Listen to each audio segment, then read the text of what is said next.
First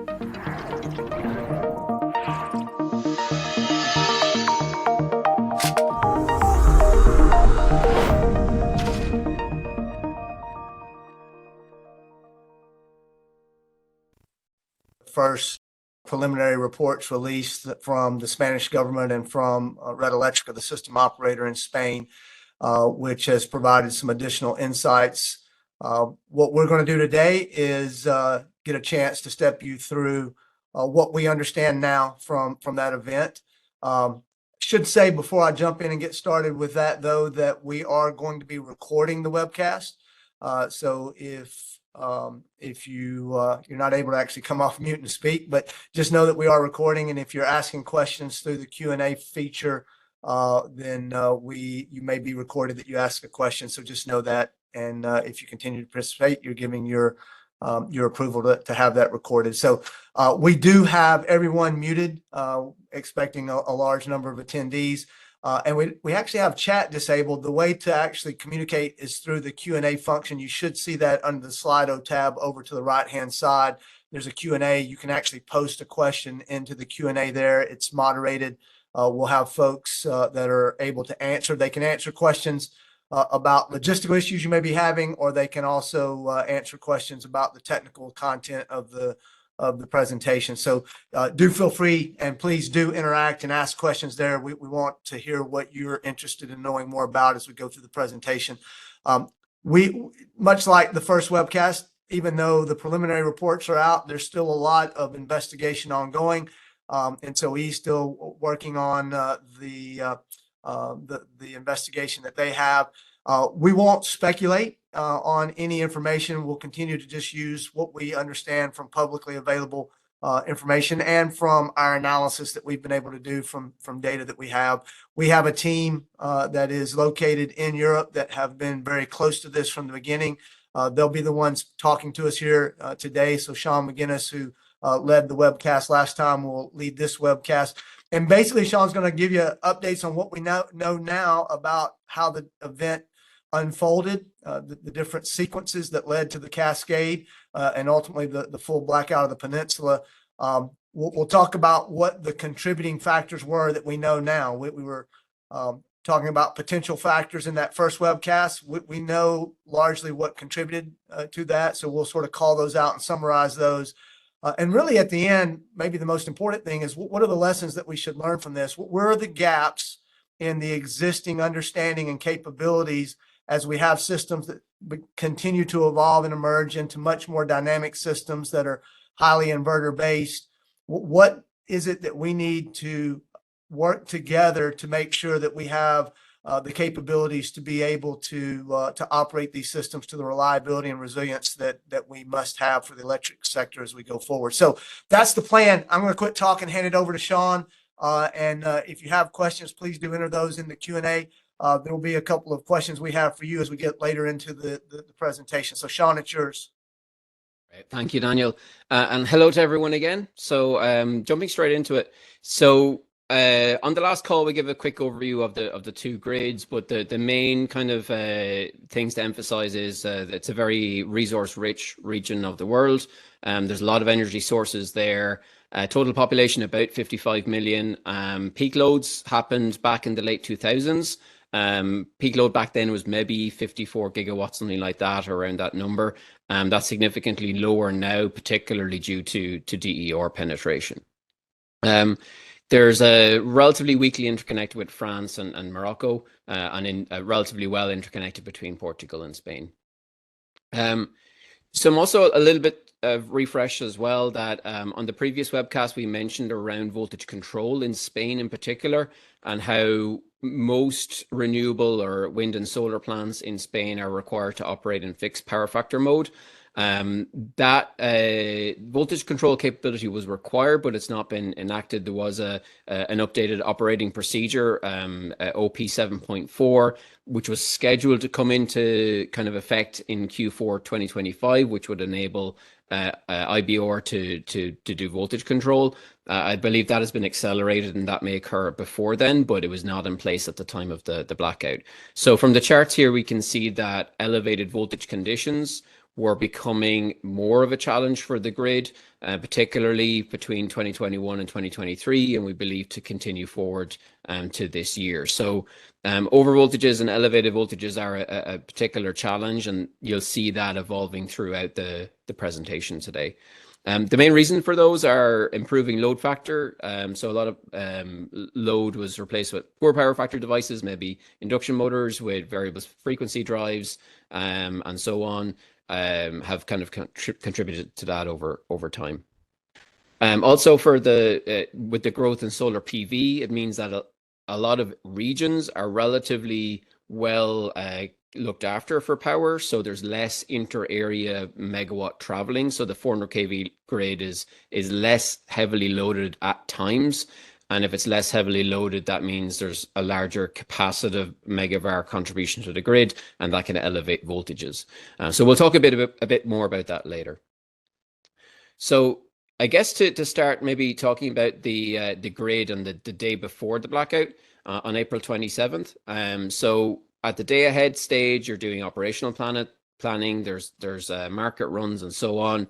A lot of 400 kV lines were scheduled for outages, for planned maintenance, and also for voltage control. Some lines were out for days or a week or two for voltage control. Some were taken out just for a few hours, perhaps overnight, just to manage voltage in a shorter term time frame.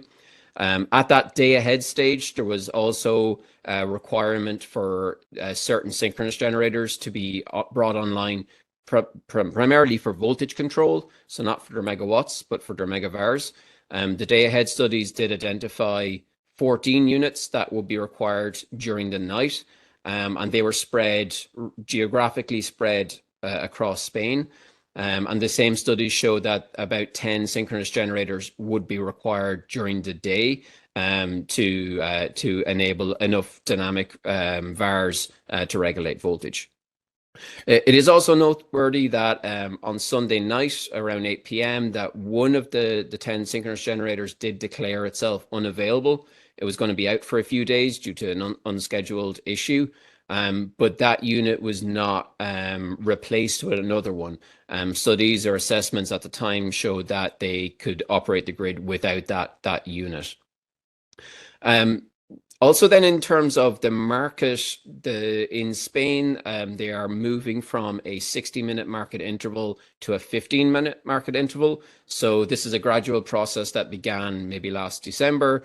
And it was scheduled to come into effect in middle of June. That's been deferred to September. But some of the interesting things in the real-time market are around the fact that IBR operates in fixed power factor. So if there are things like a sudden change in market price from positive to negative prices, some of those plants may come offline. So rather than pay to generate, they just come offline. But when that happens, you lose both their megawatts and their megavars. So for certain time periods, if the price is changing around that positive to negative mark, that can result in a large change in watts and vars, which has a knock-on consequence for voltage. So it's important to kind of be considerate of that during the morning of the event, that there was a lot of things happening in the background, from voltage control to market actions and so on, that make it a complicated operating environment. So moving ahead then, so on the morning of April 28th, it was characterized by a number of inter-area oscillations. There was 7 of these across the morning, the first one being identified at 5:49 a.m. And again at 8:52. These were relatively small in magnitude and relatively well damped, so they were nothing to really talk about. Around 9 a.m., a lot of the generators which would have been switched on overnight began to come off as the solar PV output really ramped up. Then around 10:30 a.m., we saw the first, we'll say, proper oscillation that resulted in a voltage oscillation of about 4 kilovolts peak to peak at 400 kV, so about 1%. And that was a 0.2 hertz oscillation. That 0.2 hertz oscillation is a well-known inter-area oscillation in Europe between kind of an east-west oscillation between Spain and the west and Turkey and Ukraine and the east. It's well studied, it's well understood, and there's a standard protocol agreed between the system operators on how to handle that and how to damp it out. So it was damped out relatively quickly at 10:30, but again, it came back at 11:06. And in this case, it was a larger magnitude, about 7 kV or a little under 2% peak-to-peak voltage swings, and it went on for about 6 minutes. So this is a little bit more concerning just in terms of duration and magnitude. And the system operator began to take actions then to switch in 400 kV lines to improve meshing in the grid and improve synchronizing torque between the generators, improve damping. However, despite those actions, at about 11:23, the oscillation came back again, a little bit lower magnitude, about 6 kV or 1.5%. But again, the same 0.2 hertz oscillation, but it was shorter in duration. It was only about 2 minutes. So throughout the morning, you can see here that things began small and began to develop and began to become a little bit more concerning around that 11 a.m. mark. Then really things got going seriously at just after noon. So 12:03, there was a new oscillation, 0.6 hertz, which began. So it was much larger in magnitude. So this was 32 kV peak to peak at the worst location. So that's about 8% of the voltage magnitude peak to peak. It went on for about 4 minutes and 42 seconds. And during those oscillations, the voltage reached a low point of about 0.94 per unit. So it was trending quite low during the oscillation itself. So at this point, the system operators followed their standard protocol. They began switching more 400 kV lines in. Because of this concern around the low voltage during the oscillation, they also switched shunt reactors out. We'll get into that a little bit later. They also changed the HVDC between Spain and France, changed the operating mode from AC line emulation. So that's where the HVDC mimics a traditional AC transmission line, and the megawatts flow in proportion to the phase angle difference between the two ends of the HVDC. To change to a fixed power. So it began exporting 1 gigawatt at that point, and it essentially remained flat for the rest of the duration until after the blackout. In line with protocol, they also began doing market trades and curtailments to begin reducing the flow between Spain and France, and also between Spain and Portugal. But despite these actions and mitigations, there was another oscillation at around 12:19. This one began, I think, as it turned into a 0.2 hertz oscillation. It was damped after about 3.5 minutes, but again, it had a voltage low of about 0.94 per unit. So not as severe as the previous one, but still there. And at that point, they were discussing trying to bring on generators, but we'll talk about that in a moment. So I guess where were these oscillations coming from in terms of Spain and Portugal, and what solutions were in place to try and mitigate them? Well, primarily, many of the power system stabilizers in Spain, they are tuned around 0.2 hertz, roughly from 0.15 to 0.25 hertz range. So they are designed and specified to damp out oscillations that may arise. There was only about less than 2 gigawatts of combined cycle units on to provide that damping. But there was also none of the nuclear units that were online had power system stabilizers. So they were about 3.4 gigawatts. So they would not have been taking active control measures to try and damp out the oscillations. Now, you can see here the map here on the right shows the location of the main generation across the grid. So these kind of group together the main clusters of synchronous generators in Spain and Portugal at the time. There was many more smaller units. These are just the ones over 100 megawatts. And this does not show solar PV or wind. But the idea here is that you can see that the Spain to France interconnection is relatively weak. There's one 400 kV line on the west, one 400 kV line on the east, and some 220 kV lines in between. But primarily with these, you can see that from an oscillation or a linkage perspective, most of these units in the west and northwest will interact with Spain or with France via this one 400 kV line, and these generators on the east coast will primarily interact with France via that eastern side 400 kV line. There is east to west interconnection within Spain, but if the oscillation was between Spain and the rest of Europe, these are the main channels they would take. So when we see this, it begins to kind of show us a little bit how the oscillations occurred and kind of how they persisted. At this point, some of the other methods for mitigating oscillations include kind of raising power output from either hydro units or combined cycle units, which have the power system stabilizers. That would require IBR to be curtailed back. They were not in the position to bring on additional generation very quickly. Most of the combined cycle units in Spain are single shaft, so they don't have peakers or OCGTs that can come on quickly. So for the combined cycle units, the fastest declared startup time was about 1 hour 30. So when the serious oscillations began just after noon, the fastest that they could have been online would have been 1:30 or 2, which would have been obviously after, in this case, the blackout actually occurred.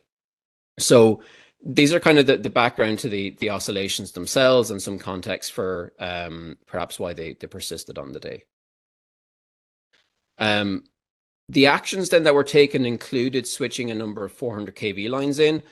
So again, showing the rough area of these clusters, and the purple shows some of the lines that were switched back in. So you can kind of see the motivation for some of them, particularly in the northwest, that they improve the meshed nature of the northwest grid and give more synchronizing torque between the northwest of Spain and Portugal and France.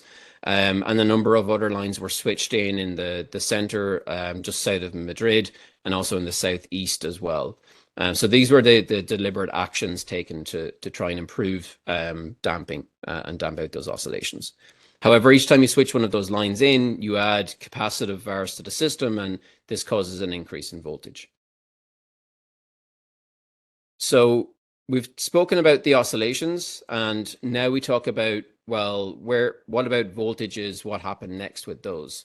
So in Spain, they have, like every other grid, there's a low and high voltage ride-through requirement, and they have a margin for typical operations, and then they have the minimum trip requirements for IBR and wind. So you can see here, really, on the operating side of it is one thing, but when we would get worried about IBR tripping, it will be more in the 1.16 per unit or 255 kV range at 220 kV, and maybe around 1.11 per unit or 444 kV at 400 kV. There also tends to be faster tripping above 1.2 per unit, but primarily we're interested in the slower tripping protection. So after that oscillation at 1203, you can see it here in the top right. I mentioned they began to switch in transmission lines to improve damping. The concern around the low voltage, the 0.94 voltage, meant that they also switched out shunt reactors. So at this time, there was no red flags that the voltage was very, very high. So they were more concerned around undervoltage conditions.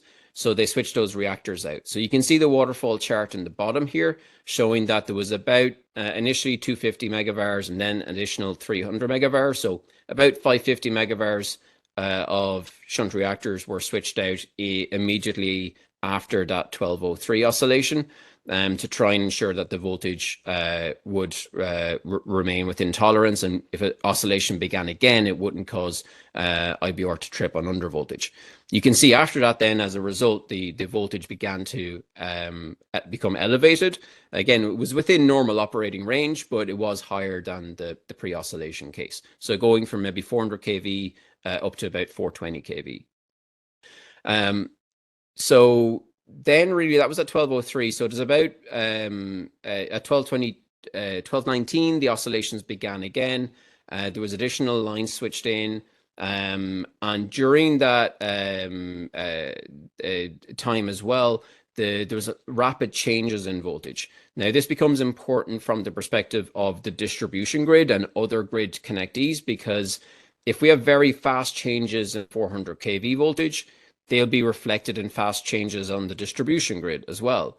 However, if the distribution grid was at an elevated stage beforehand, then a sudden step change could push it outside of its normal operating limits and cause DER to trip. So this is what is suspected to have happened around this 220 or 222 time.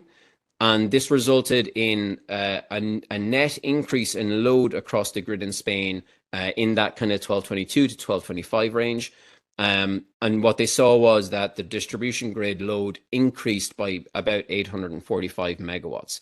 So it's suspected that maybe sudden changes in the 400 kV grid voltage, 220, 132 kV, resulted in higher voltage on the MV grid. But the before an online tap changer could jump in to regulate that and bring it down, it was a lot slower than the voltage trip settings of the DER. So typically when we have online tap changers on distribution transformers, they may take 10 seconds, 30 seconds, 60 seconds to respond and regulate the voltage. But voltage protection is going to trip within 1 second. So they're not coordinated in that respect. So this is somewhat disputed. So I would say that some of this is open for debate and maybe open to revision in future editions of the reports. But this is apparently what we are aware of right now. So after that, around 1225, we saw the voltage began to rise up again. So in response to that, we see that the system operator began to switch shunt reactors back in again.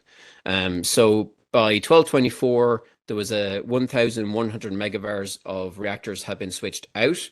And then between 1226 and 1228, there was another 700 switched back in again. So there's quite a significant amount of switching and changes in shunt reactance across this 30-minute time frame before the actual blackout event itself began. So at this point, the shunt reactors were switched in. It began to regulate the voltage. The voltage began to approach back to its normal levels again. But around 1232, we began to see the voltage rise again. And then at 1232.57, we began to see power plants tripping offline. So in this map, we see in white, we see the synchronous generators that are online. So these are clusters of generators based on NSOE data. The NSOE data is not perfect, and it does not contain the smaller units. So treat this as indicative rather than precise or absolute, revenue metering accuracy. But you can see the distribution of synchronous generators around the grid.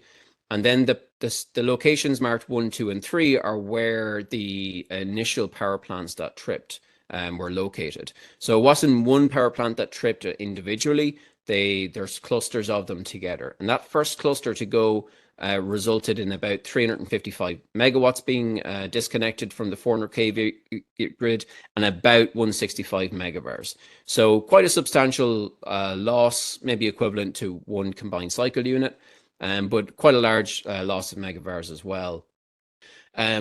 The reports so far indicating that the 400 kV grid voltage was within normal operating range.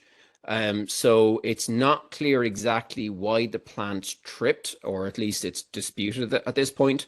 So it's not clear if there was an actual overvoltage on the 220 kV side, or there was it was a misoperation of protection, or there's some other cause. I would say that this should be labeled as disputed and maybe open for interpretation. But right now it appears that the 400 kV voltage was okay. But for some reason, the 220 kV side tripped. So after that loss of watts and vars, it would appear that the voltage began to rise in the general area. And this resulted in a second generator or power plant tripping at the location marked in 2. Now, there was about 2.2 gigawatts tripped in total across the 3 locations. And each time they tripped, there was a loss of watts and a loss of megavars. But you can see straight away here from the synchronous generators available in the area and their pre-event output that there would have been several hundred megavars of IBR lost, and it may not have been it may or may not have been possible for the synchronous generators located where they were to replace that and keep the voltage within tolerance. Now, again, it is slightly disputed, but there are claims in some reports that some of the power plants did not deliver, synchronous generator plants did not deliver the expected reactive power output. But that is open for a certain amount of debate, so we're not going to speculate on that. But obviously, if the plants did not provide the requisite megavars, then this would have enhanced the overvoltage effect across the region and would have spread further. So you can see from this in general, there weren't too many synchronous generators in the area to provide dynamic reactive power, and this is why it spread out. It's also worth noting at this point that there's no transmission line trippings during this event at all. There were 2 lines that tripped later in the event for unrelated reason, but that wasn't a cause that wouldn't have caused or prevented the blackout. So each time a plant trips or a load trips, you still have the same transmission grid energized, and you still have all of the capacitive megavars from each of those transmission lines. So you have less and less generators online, but the same reactive power demand on the grid. So this can also exacerbate the situation. So at this point, the overvoltage began to spread further out. Here I've added in purple just to highlight where some of the main 400 kV lines were. So once we began to lose these plants, you can see that there's quite a lot of 400 kV grid that needs to have megavars compensated for. So as each IBR is lost, there's more inductive megavars lost, which will result in the voltage going higher and this spreading out.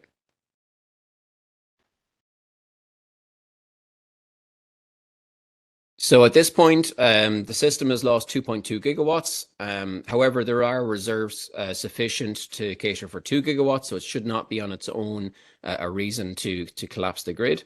But we see at this point then that the system defense plans began to kick into operation. So I've marked here, so this is the chart from NSOE. Across the first 19 seconds or so, there was about 2.2 gigawatts lost.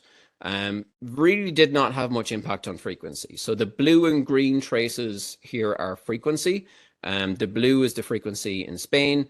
The green is the frequency in Switzerland, I believe.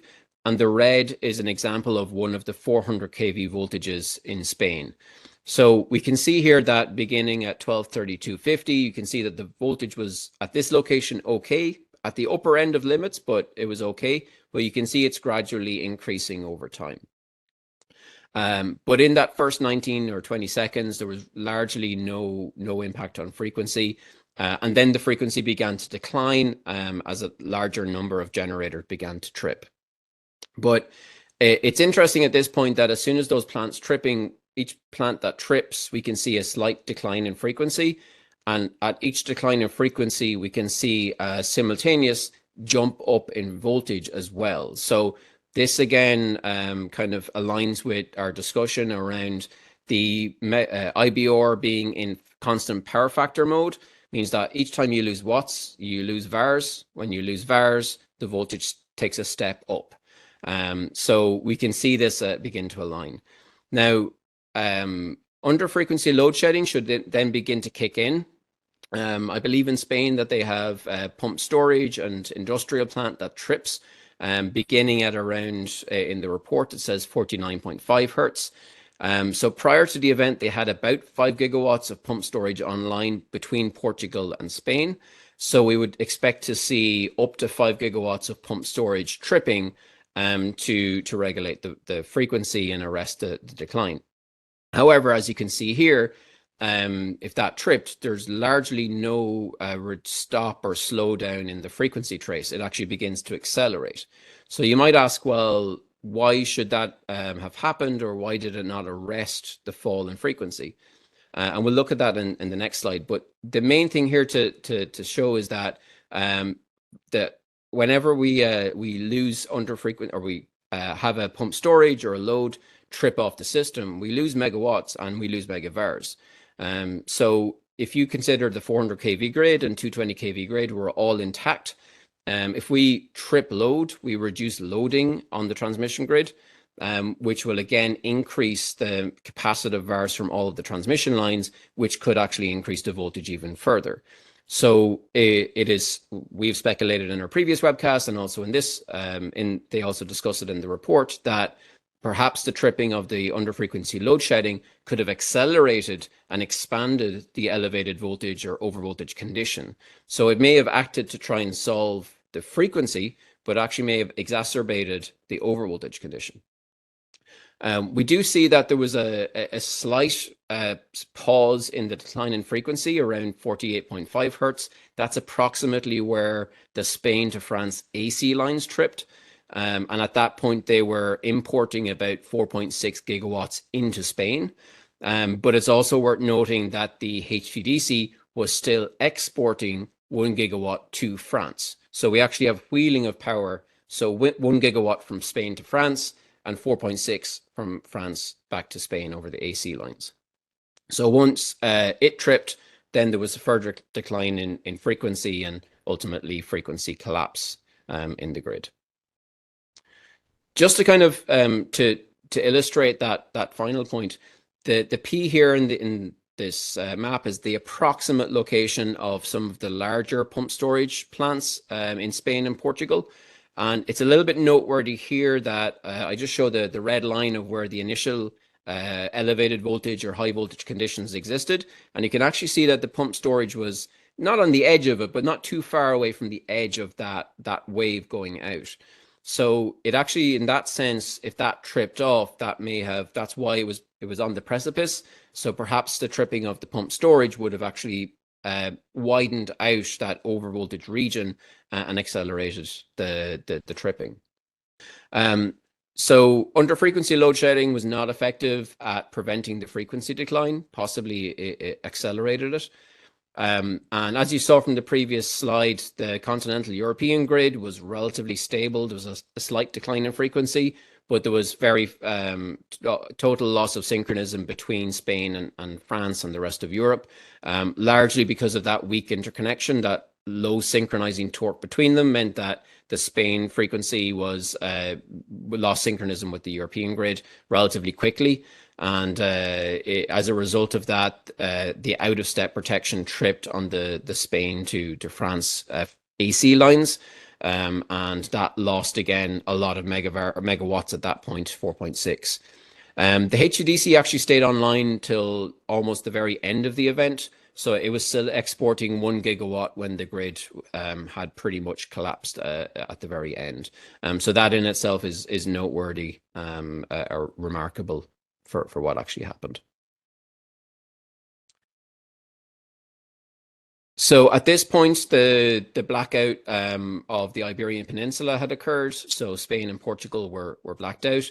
As we discussed in the previous webcast, the restoration began immediately. From Spain, it was restored from France, Morocco, and internally from hydro power plants. In Portugal, it was restored from hydro and combined cycle gas. And they were able to bring the grids on relatively quickly and restore them in 12 hours in Portugal and less than 23 in Spain, respectively. So, Sean, just to pause here for a second before we go further, but there's a couple of questions in the chat, so I'll rattle through them, see what you can say. But so, was the tripling of the generators transformers due to overflux protection on transformers? Did we get that anywhere? No. For the initial event, we suspect no, because the frequency would have been pretty okay. It is possible much later in the event, perhaps some of the synchronous generators did trip on that. To my knowledge, the IBR transformers don't have overfluxing protection. They may have it. I'm just not aware of it.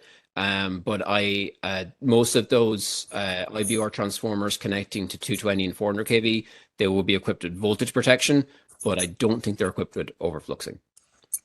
Great. Okay. Thanks. So another question, was a voltage of 1.045 per unit on the 400 kV system a level that had been operated before? I think you referred to that earlier on in the area. Is that something that they had seen before? Yes. So the yeah. Yes is the short answer. So even earlier in the day, there would have been voltage, elevated voltage up above 420 kV. So it would not have been unique to this event, to our knowledge.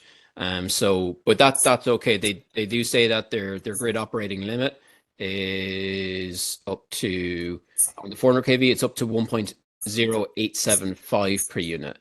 So that's 438 kV or something like that. So it's they were nowhere near the actual emergency limits, and they were still within the normal operating range, even at 420 kV. All right, lovely.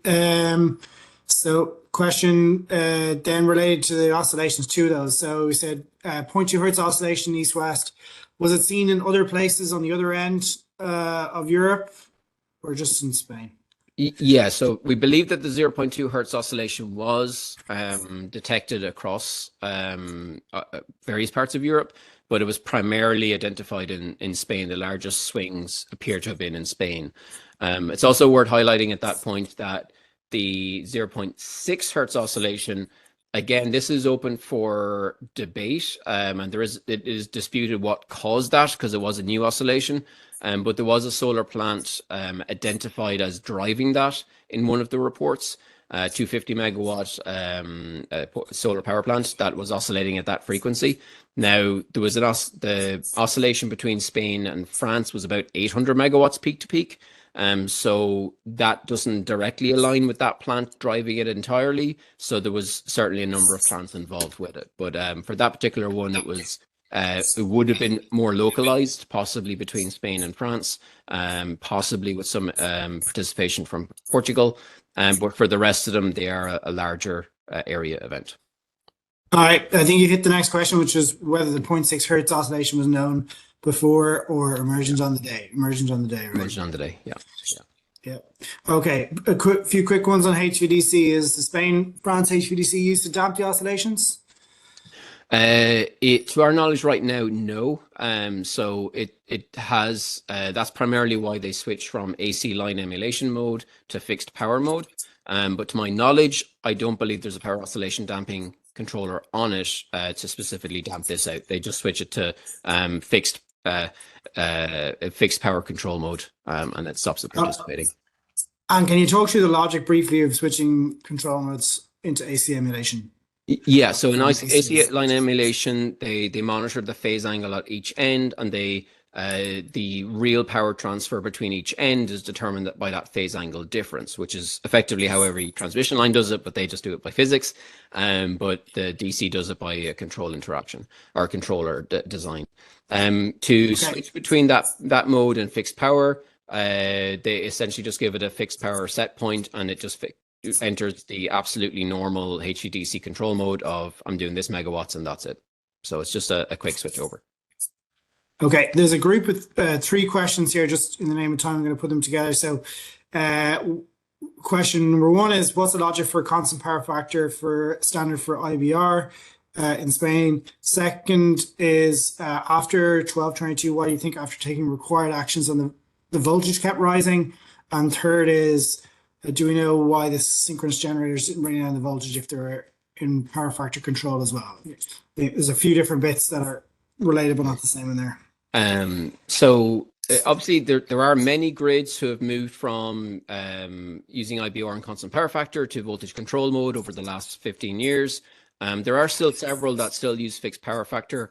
Sometimes it's well, we don't need the VARs, we have other control methods. Sometimes it's concerns around will the voltage controller excite a local oscillation, which is, that's not an irrelevant concern. So between all of those, that led to it. There have been talks about using them for voltage control for several years now, and it's not clear to me, at least, exactly why that had been left to now. But certainly they had already decided last year that they were going ahead with this, and it had to be a final approval was just granted, I think 2 weeks ago. So they're on schedule to bring it in. So they were doing it. They were just maybe a little bit later than other grids. But again, when you're doing planning and operations, you look at the entirety of your resource mix, and they have a substantial amount of combined cycle units, hydro, nuclear, as well as shunt reactive devices and a few STATCOMs and SVCs and synchronous condensers. So they may have adjudged that they had sufficient reactive power resources to manage all of these issues and that it wasn't necessary. Now, other grids have taken the view of if there's a resource, we should use it. And that's the way Spain was moving at the time, but was maybe a little bit later than others. But there are still other grids out there that still require transmission connected IBR to operate in constant power factor. So they're not on their own in that respect. Okay, there's a bunch more questions. We'll ask some of our colleagues to take them and leave it back over to you. Okay. So this is the slide. This is what we given the time. So this is out of the traps based on limited information at the very time.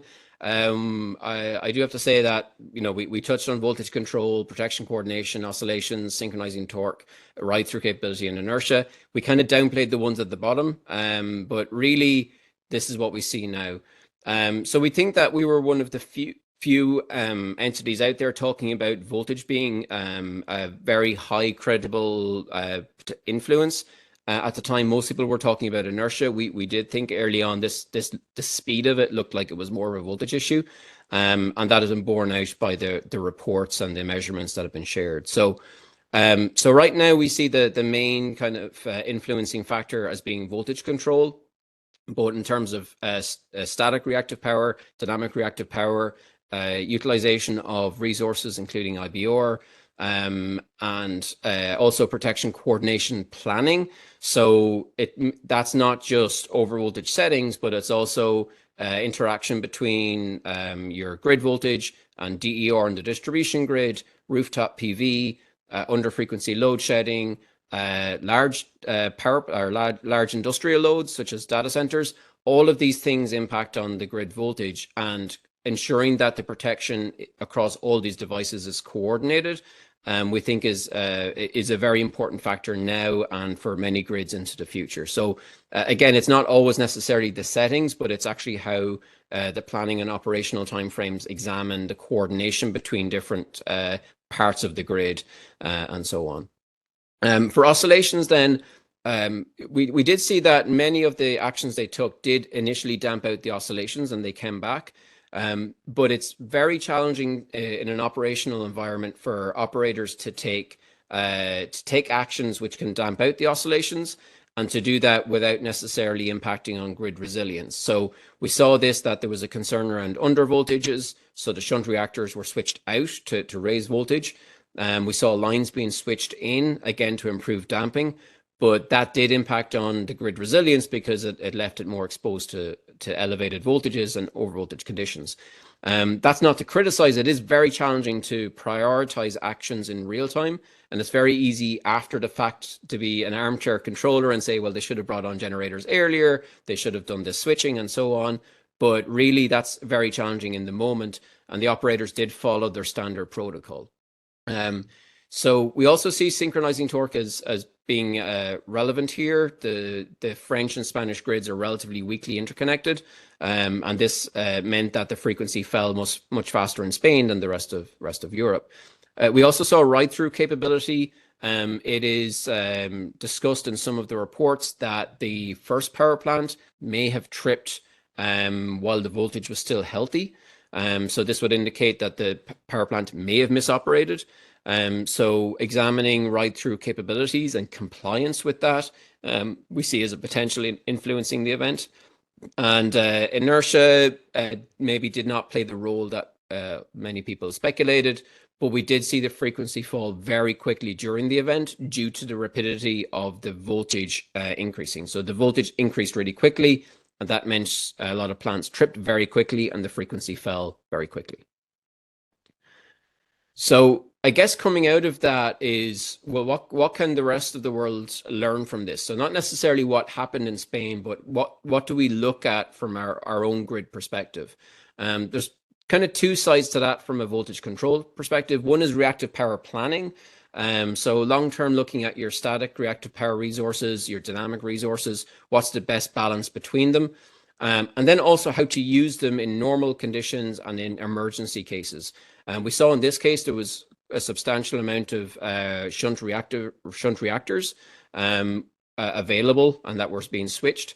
There was a lot of dynamic reactive power. There would have been more if IBR was allowed to do voltage control, but the issue probably arose initially because of static reactive power. So we really see balancing those out and determining the optimal use of them in real time, particularly during elevated voltages, and how to balance out static and dynamic reactive power as being critical. Also looking at critical contingencies for reactive power planning. So we saw this, that the first plant to trip from 355 megawatts, the grid should have been able to handle that plant tripping. It's in line with a typical combined cycle unit. So the loss of one unit should not really have led to a cascade.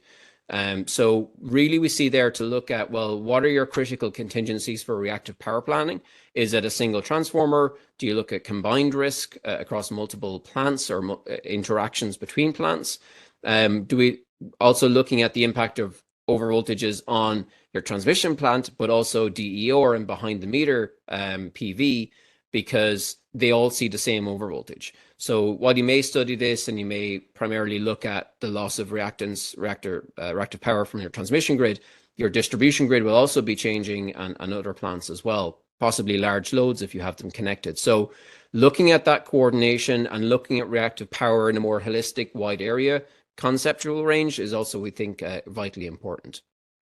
And finally, it's relatively rare for grids to look at overvoltages in their system defense plans, largely because most people are concerned with undervoltage events and managing those by load shedding and so on. But overvoltages are a lot harder to solve. So really the time to solve them is in the grid planning and operational timeframes, but there may be worth looking at from a system defense plan perspective that if you do have abnormal voltages, how do you actually protect the grid against those, and how do you take coordinated actions to solve them? Also then looking at real-time grid, how sensitive is your grid to sudden changes in megawatts or individual plants? We saw earlier that there was 30 kV or 32 kV step changes in 400 kV voltage across a relatively short period of seconds or a minute or two. That had knock-on consequences on the distribution grid. That is less studied, I would say, in planning and operational planning, to see how sensitive the voltage is on the grid to individual items tripping or assets tripping. So we think that valuable to look at that step change. Many grids limit switching actions, that they don't cause voltage changes more than 3% at a time. That if you have, in this case, nearly 8% voltage step changes over a relatively short period, that is still within operating range, but it's maybe faster than other plant downstream would like. So we think looking at that during normal and emergency conditions, we think is valuable. We do have a forthcoming publication that we're putting together to look at international volt-var control and requirement practices. We've surveyed and interacted with 8 different grid operators to pull that together, combined with our own knowledge and experience. So expect to see that being published relatively soon. So kind of beginning to close out then. So we see really from a key factors that contributed to the event, voltage control, not just in real time, but also in operational planning timeframes, to see how do we best use our resource mix, how much do we keep in reserve, how much do we use when we're responding to unusual situations like oscillations, how should we manage that, and how should we do our voltage control and reactive power planning. Also from a protection coordination perspective, how do we coordinate not just generator protection, but also DER, under frequency load shedding, and other assets that may trip due to over voltage or elevated voltage conditions. Again, for oscillations, we see a lot of grids have set protocols to deal with oscillations, but on a blue sky day, that might be okay. But if there are multiple issues on the grid at the time, how do you manage those at the same time without reducing grid resiliency to those sudden disconnections? So we really see from the reports so far that all of this complexity is compounded by the influence of markets as well, where we saw that some of the power plants were responding to negative energy prices, the impact of fixed power factor on IBR, and if they respond to market signals, that you're losing watts and VARs, and that can have an impact on grid operations at market intervals. We also see managing operational risks as being critical. So looking at your policies, procedures, and protocols for managing issues like oscillations or high or low voltage conditions, and are they robust, and are they going to offer you a robust grid which is resilient to other disturbances which may happen at the same time? So with that, I might hand over to Eamon to wrap up with the emergent gaps. So thank you for everyone, and over to you, Eamon. Maybe Aidan, actually, Sean. Thanks, Sean. So please do keep putting in the questions. We'll get to those in a second. As we think about some of these emergent gaps, Sean's already covered a lot of these already in the last few slides. But Marie, we've grouped them into 4 different areas here: the kind of grid market operations, planning, the supply technologies, and then kind of a broader all stakeholders piece. When you think about the operations, a lot of the issues around volt fire management, I see a lot of questions on that, and obviously that's key to a lot of what we saw there. When we get to high IBR systems and the changes in the nature of the system, managing voltage can become more and more challenging. So that's starting to come up as a gap. The off nominal, the fact that you're not actually planning or you're not operating in planned for conditions. How do you do that resilience assessment, understand what the risks are, understand where the system may be behaving, the types of issues Sean is raising around, when you're having oscillations, what are you doing to respond to those? And then just the emergency operations as events do happen, how are we responding to the events? So a lot around the operations, the practices, tools, policies, all of those pieces need to be addressed.